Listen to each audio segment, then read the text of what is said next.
Halo teman-teman, kami adalah mahasiswa dari Universitas Paramadina dan kami dari kelompok 8 dengan mata kuliah branding yang beranggotakan saya sendiri Anne Eva Delina dan rekan saya Sasmiatin Irawan.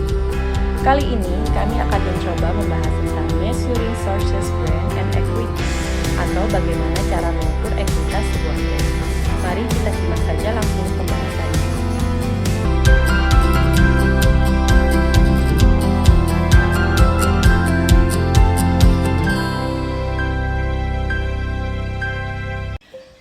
Qualitative Research Techniques. Di sini terdapat dua cara bagaimana melakukan penelitian kualitatif. Yang pertama yaitu free association. Bagaimana cara menganalisis sebuah brand. Apa yang paling Anda sukai dari brand ini dan apa saja aspek positifnya. Apa yang tidak Anda sukai dari brand ini dan apa kerugiannya. Apakah Anda menemukan sesuatu yang unik dari brand ini, dan apakah terdapat perbedaan dengan brand yang lain?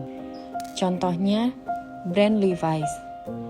Jika kita mendengar atau melihat brand ini, tentu kita langsung membayangkan Levi's yang nyaman dipakai, dengan material yang bagus dan tahan lama, dan ketika kita memakai brand ini, kita merasa lebih percaya diri.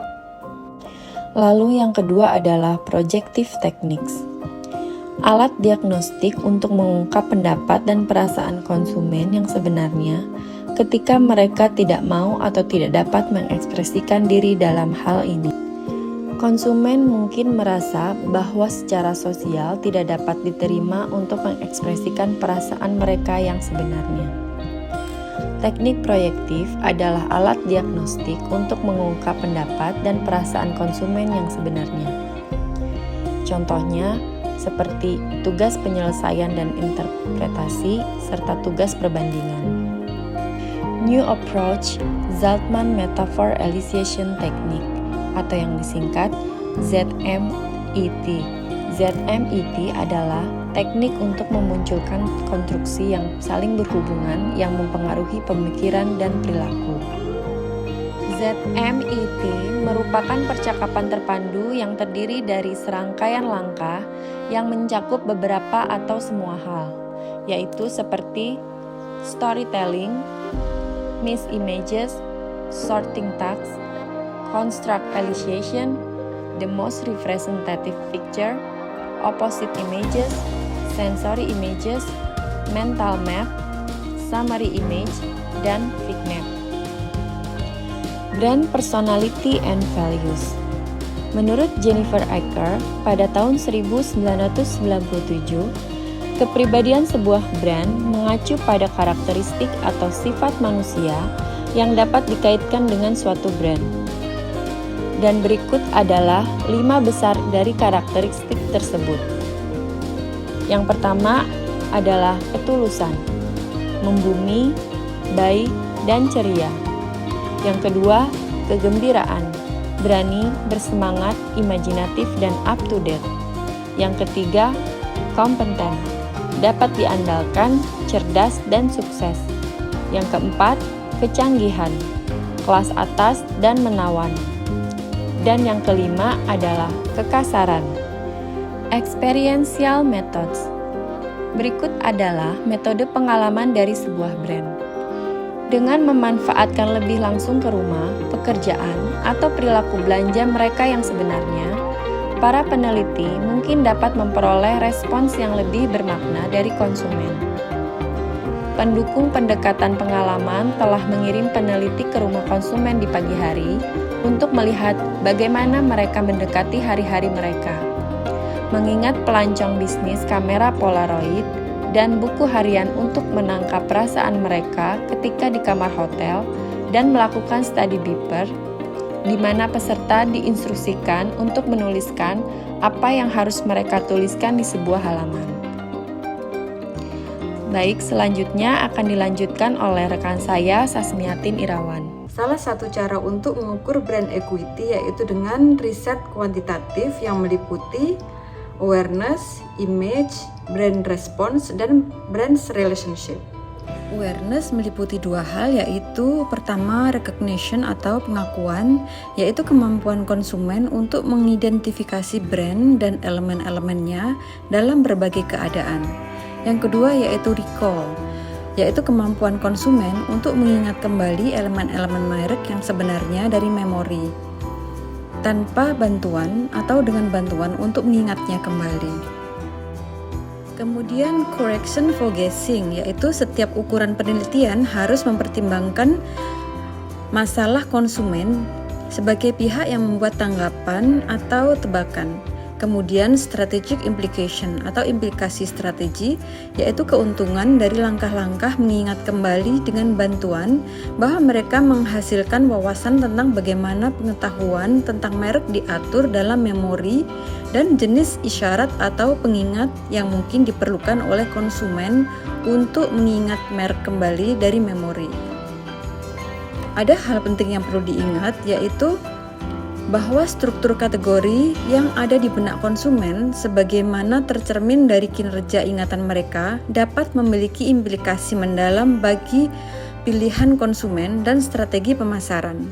Quantitative research techniques selanjutnya yaitu image, yaitu dengan cara mengajukan pertanyaan terbuka untuk memanfaatkan kekuatan, kesukaan, dan keunikan asosiasi merek.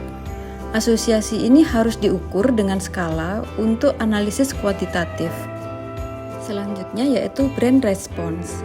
Penelitian dalam psikologi menunjukkan bahwa niat pembelian kemungkinan besar akan menjadi prediksi pembelian aktual ketika ada korespondensi antara keduanya dalam kategori berikut, yaitu pertama purchase intention atau niat membeli, kemudian tindakan yaitu membeli untuk digunakan sendiri atau untuk diberikan sebagai hadiah, kemudian target yaitu jenis produk dan merek tertentu, kemudian konteks dalam jenis toko apa berdasarkan harga berapa dan kondisi lainnya, kemudian waktu dalam seminggu, sebulan, atau setahun. Selanjutnya yaitu brand relation, yaitu perilaku loyalitas, merek pengganti, dimensi resonansi merek lain, misalnya dalam hal keterlibatan tindakan dapat mengeksplorasi perilaku dari mulut ke mulut, perilaku online, dan sebagainya secara mendalam. Comprehensive Models of Customer-Based Brand Equity, yaitu dinamika merek, mesin ekuitas, kemudian Brand Asset Valuator atau BAV. Kemudian Brand Dynamic. Model dinamika merek mengadopsi pendekatan hierarki untuk menentukan kekuatan hubungan yang dimiliki konsumen dengan merek. Ada 5 level model, yaitu kehadiran, relevansi, kinerja, keuntungan, dan kemudian ikatan. Equity Engines. Model ini menggambarkan 3 dimensi kunci dari afinitas merek, manfaat emosional, dan tidak terwujud dari suatu merek, yaitu sebagai berikut. Pertama, authority, yaitu reputasi merek, baik sebagai pemimpin lama atau sebagai pelopor dalam inovasi. Kemudian identification, yaitu kedekatan yang dirasakan pelanggan terhadap suatu merek dan seberapa baik mereka merasa merek tersebut sesuai dengan kebutuhan pribadi mereka. Kemudian approval, yaitu cara sebuah merek masuk ke dalam metrik sosial yang lebih luas dan status tidak terwujud yang dimiliki oleh para ahli dan teman-teman. Yang Andrew Beckham's Brand Asset Valuator atau BAV. Ada 5 komponen utama kesehatan merek di BAV 5 pilar. Setiap pilar berasal dari berbagai ukuran yang berhubungan dengan berbagai aspek persepsi merek konsumen dan yang bersama-sama melacak perkembangan merek, yaitu differentiation atau diferensiasi, kemudian energi, kemudian relevance atau relevansi, kemudian esteem atau penghargaan, yang terakhir adalah knowledge atau pengetahuan. Bagaimana sebuah brand dibangun? Terdapat 4 aspek utama, yaitu pertama knowledge atau pengetahuan, puncak dari upaya membangun merek yang diperoleh dari pengalaman konsumen. Kemudian esteem atau penghargaan, yaitu rasa hormat, penghargaan, reputasi konsumen, dan sebuah pemenuhan janji konsumen yang dirasakan. Kemudian relevansi, yaitu berkaitan dengan penggunaan dan penggolongan 5 personality of marketing yang berhubungan dengan penjualan. Yang terakhir yaitu diferensiasi, yaitu dasar pemilihan konsumen, intinya merek, dan sumber margin. Brand yang sehat memiliki diferensiasi yang lebih besar daripada relevansi, dan sebuah brand memiliki kekuatan untuk membangun relevansi. Brand dengan relevansi yang lebih besar daripada diferensiasi berada dalam bahaya untuk dijadikan komoditas.